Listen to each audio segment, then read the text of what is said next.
Hi, and welcome back to Chuck's Corner, where I share real stories from CNC manufacturing. Before we dive in, a quick shout out to everyone who entered the giveaway. We've got a winner, but more on that later. This one's about a problem that looked like bad tooling until we discovered the real culprit, the case of the crooked Keyway. We were cutting a run of steel shafts, simple enough, turn the AD, mill the Keyway, deburr, done. First part came out clean, second looked fine.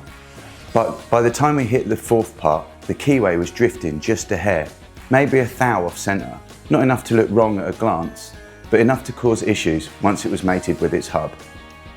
Naturally, the first suspicion was the tool wear or a loose insert, so we checked the cutter, it was perfect. Then we checked the fixture, still solid. We even re-indicated the part and confirmed the zero. Everything looked right. That's when one of the guys suggested checking the spindle orientation. We ran a few tests and noticed something odd. The spindle wasn't stopping in the exact rotational position each time before it cut the Keyway. It was off by just a degree or two, but it was enough to shift the feature. The culprit? A slipping encoder coupling.